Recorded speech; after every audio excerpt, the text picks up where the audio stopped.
Are these ballot initiatives really about protecting girls' sports, protecting children, respecting parents, and defending privacy? Or are the political machines on both sides using real families, real kids, and real fears as campaign fuel? That is the uncomfortable question. And that question is, are trans ballot measures protecting kids or playing politics with liberty? Because when a governor reportedly says ballot initiatives can help get voters off the couch, every American should stop and think. Not because the issue does not matter. It does matter. Girls' sports matter. Parental rights matter. Privacy matters. Children matters. Women's space matters. But so does the Constitution. So does human dignity. So does the responsibility of leaders not to turn people into political weapons or demonizing. And let's be honest about something too many people avoid saying. Not every gay person is a Democrat. Not every LGBTQ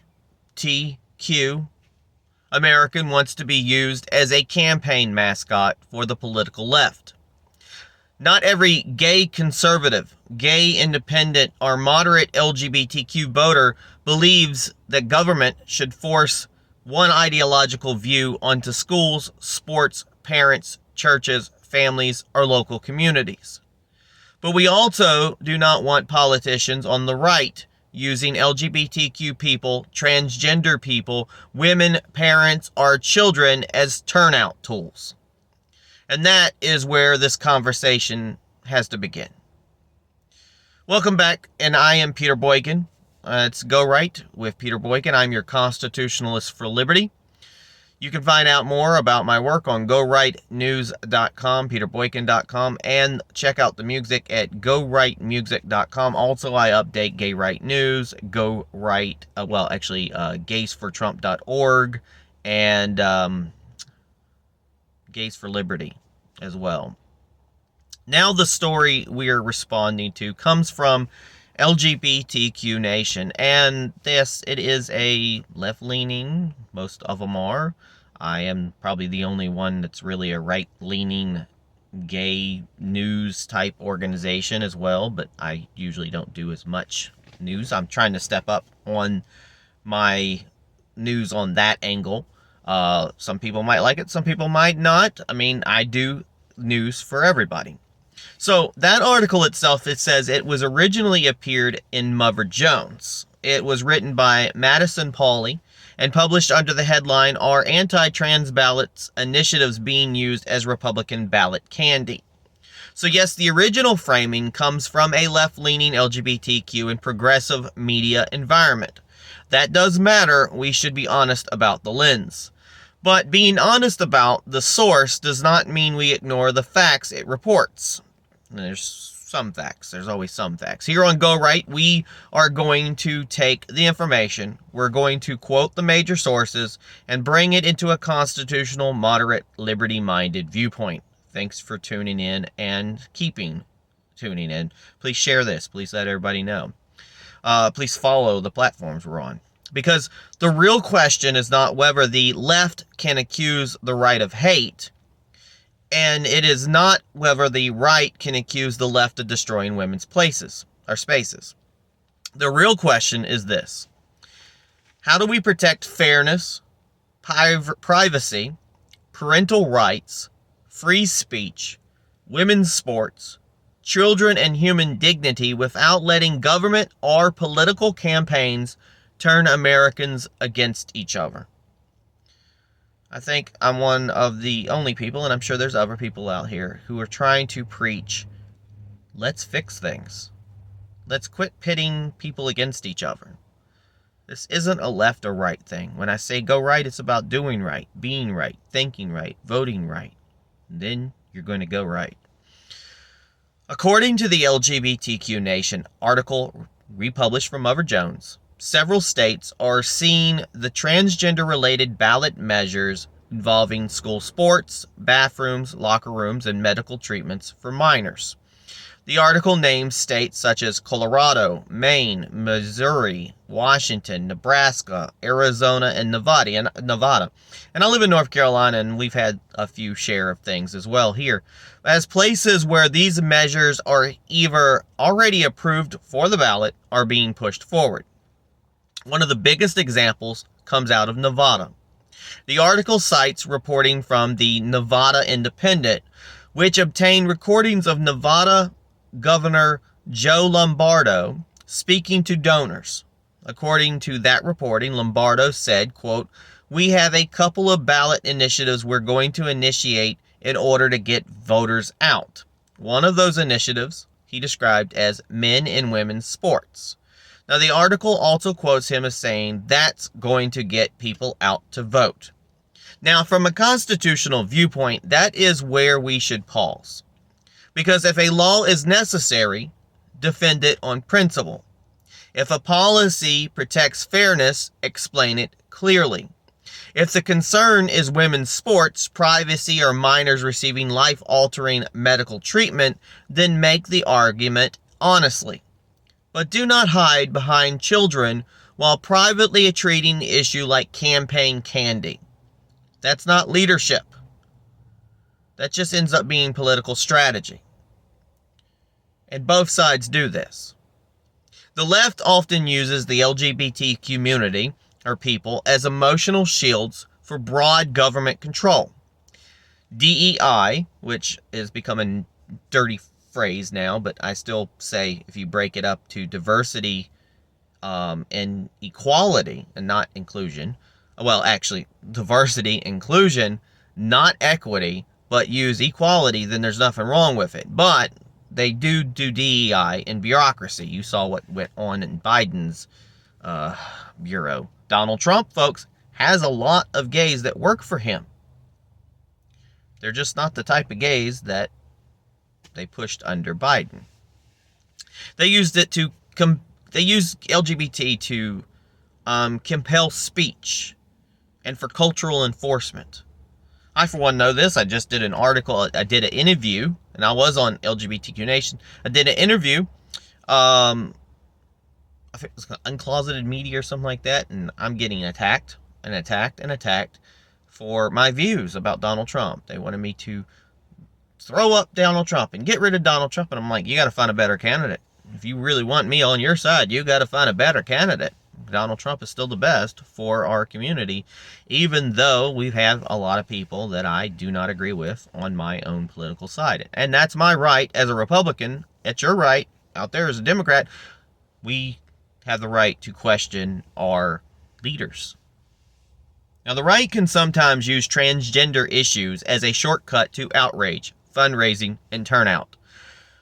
I've turned on Fox News, and oh my God, it was just gay joke, trans joke, trans this, trans that. Do we have any other issues? Or is that the 1% of population so important? Now, neither side's going to get a blank check from me. This is where gay Americans who are not Democrats need to speak up. People in my group, my growing group, I think they listed 11,000. It is now almost 16,000 in the gay Republicans group. We still have sitting about 5,000 in the original Gays for Trump group, and I've got other groups out there. There is so many more people that haven't joined our group. I think Scott Pressler, people don't really associate him with being gay as much because he doesn't really talk about it too much. But I think it was Benny Johnson endorsed him. He should be the head of our national GOP committee. I agree with that. We have crossed paths multiple times. Unfortunately, I'm not able to get out as much as Scott can. And if I was able to do what Scott can do, I would be doing it as well. But I'm doing it this way, the best way I can, my voice and getting it out there. So, again, this is where gay Americans who are not Democrats need to speak up. We're not allowed to reject left-wing gender ideology without embracing, well, actually, we are allowed to reject left-wing gender ideology without embracing cruelty. We are allowed to defend biological reality without turning people into villains. We are allowed to support fairness in women's sports without letting politicians use the LGBT community people as campaign bait. We are allowed to say we are allowed to say children should not be rushed into life-altering medical decisions, while also saying every person deserves basic dignity under the law. That's not a weakness, folks. That is constitutional maturity. Not every gay person lives inside the left-wing activist machine. I have started the group with my other half, David. We started the group to reach out to people and let people know you don't have to be on the left or a Democrat to be gay or in the community. You're not selling yourself out. You're not a traitor to the community, because we can work within a different party for our rights. It took both halves to get something going.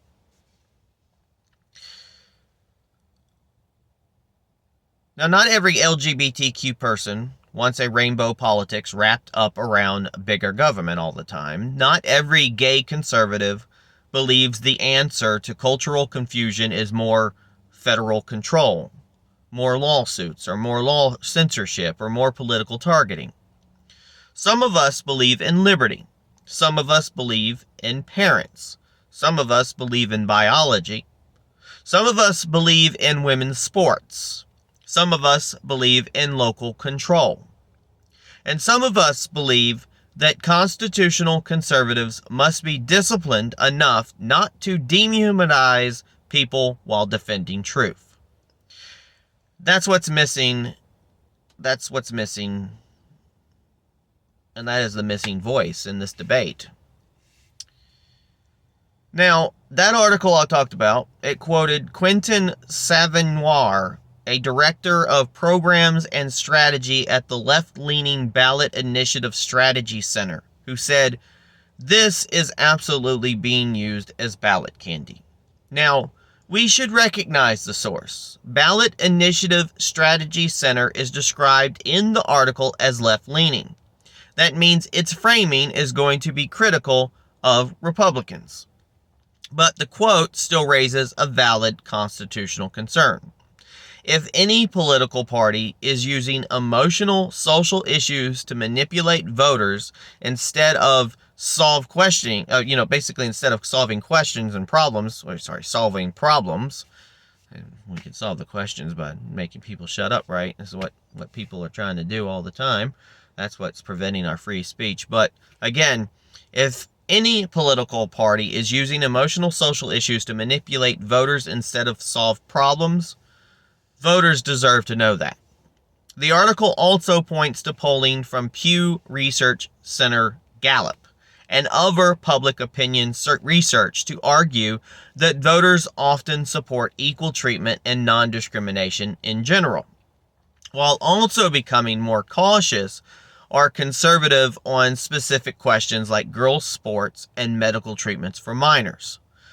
That's an important point, because the public is not always where the activist class thinks it is.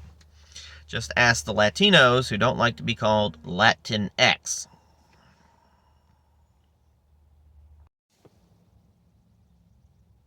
Ultimately, this is all important because the public does not always think and be on the same page as where the activist class thinks it is. Because most Americans are not obsessed with hating anyone. They're worried about children, schools, medical decisions with long-term and lifelong consequences, and whether parents are being cut out.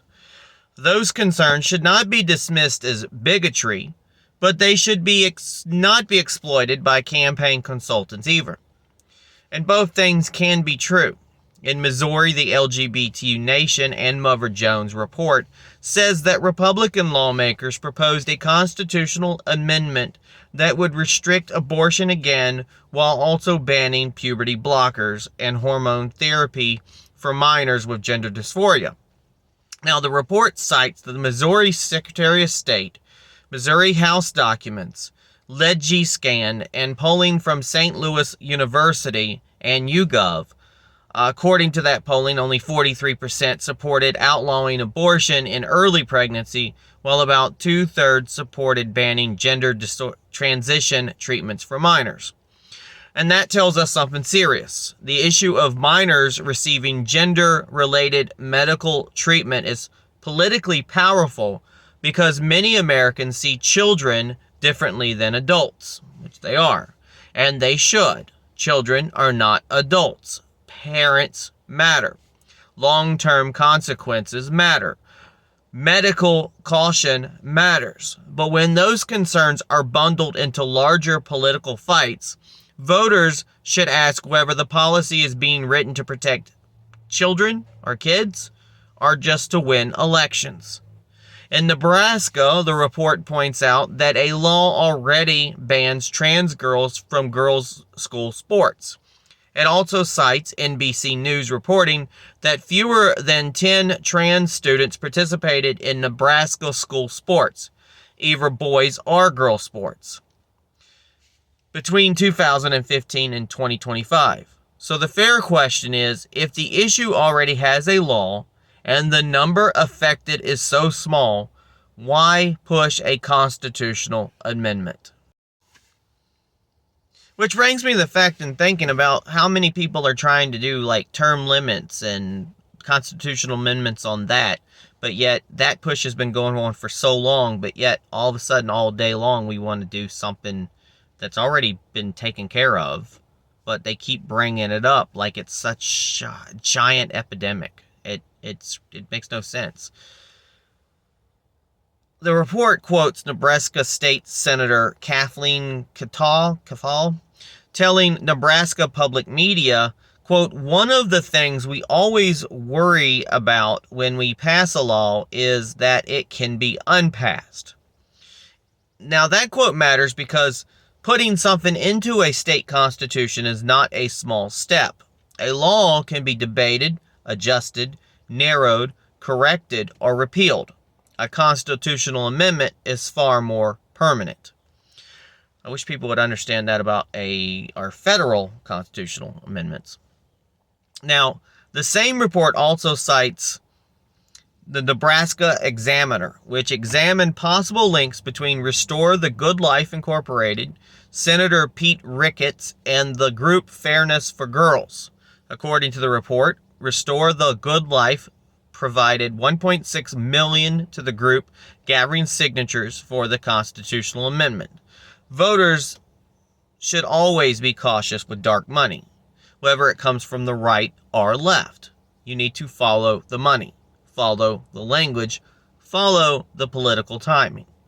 Now in Maine, the report says a ballot initiative would require public schools to place athletes on teams based on the sex listed on their original birth certificates, while also restricting bathroom and locker room access. It cites Bangor Daily News and Maine campaign finance records reporting that Richard Uihlein gave $800,000 to the committee supporting the initiative and was its sole funder as of January. Now, supporters say this is about fairness, privacy, and safety. The report quotes Leland's Strife of Protect Girls Sports in Maine saying, quote, "Our initiative reflects the will of the people, not the will of one political party." And that is the argument voters should hear. To me, though, regardless of the point, if it's good or bad, when giant organizations put and dump so much money to get laws passed, is it truly the will of the people or is it the will of the pocketbook? Now, this report also gives the other side. It cites the Civic Rights Litigation Clearinghouse, saying a lawsuit involving the Trump administration and Maine's Education Department identified just 3 trans girls playing girls' high school sports in the state. That's 3.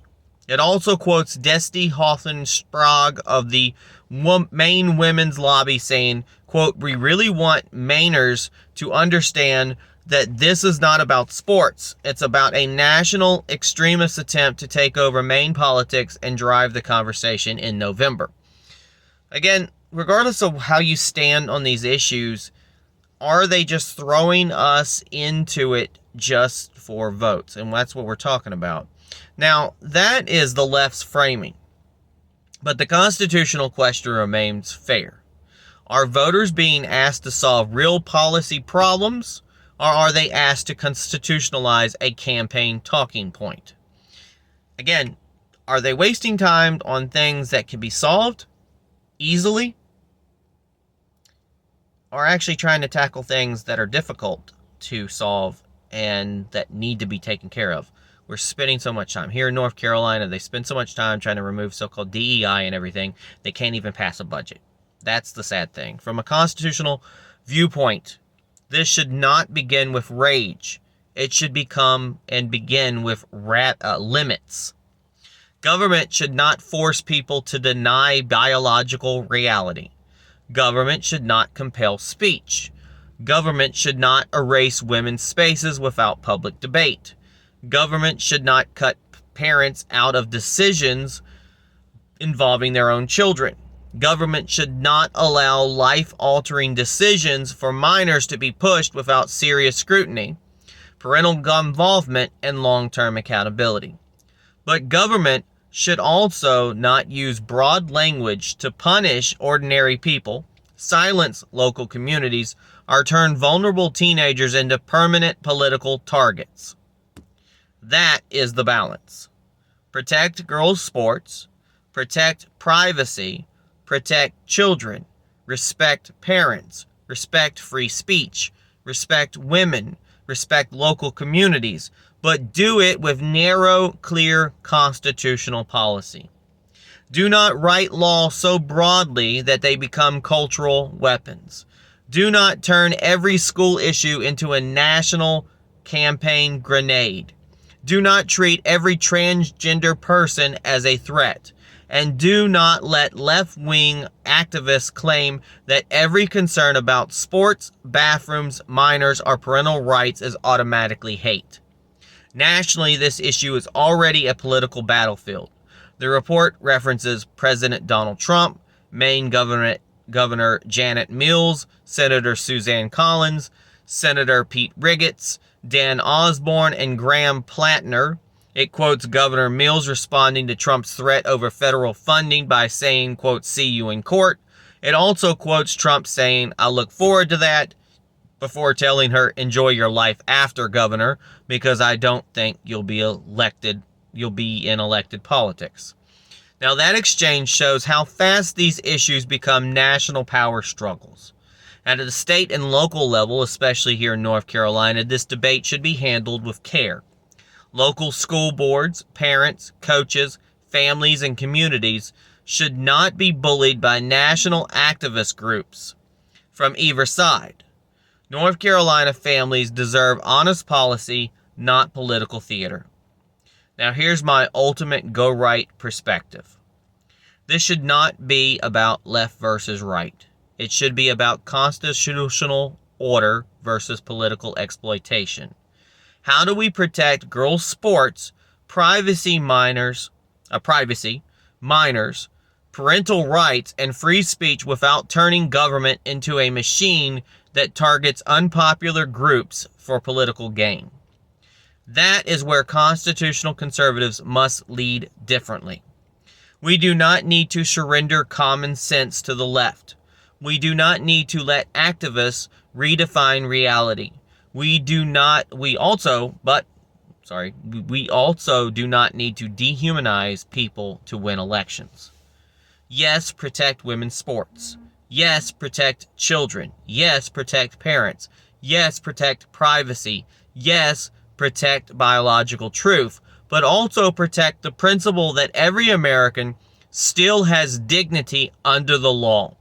Because many of us in the LGBTQ, whatever combination you want, and it really is L, G, B, T, Q, community, they're different communities, are not Democrats. We're not left-wing activists. We are not at the hip of the Democrat Party. We're not a political party. And we don't necessarily have to be Republicans, but many of us are. We are not interested in being drafted into someone else's cultural war. We believe in liberty, the Constitution, common sense, parents, biology, women's fairness, limited government, precise laws, and human dignity. And that is the voice that's missing from this debate. And that's the voice I'm trying to give you. Not left, not hateful, not woke, not cruel, just constitutional, just honest, just go right. This has been Go Right with Peter Boykin. I know it's a long one. Thank you for tuning in. I'm the Constitutionalist for Liberty. You can find more at gorightnews.com, peterboykin.com, and check out the music side of our movement at gorightmusic.com. This is also going to be on the gaysfortrump.org, gayrightnews.com, and gaysforliberty.org. Liberty doesn't survive when politicians divide us into campaign props. Liberty survives when we stand on principle. We defend our Constitution, we tell the truth, and refuse to lose our humanity. Until next time, stay bold, stay free, and always go right. God bless everybody. Peace.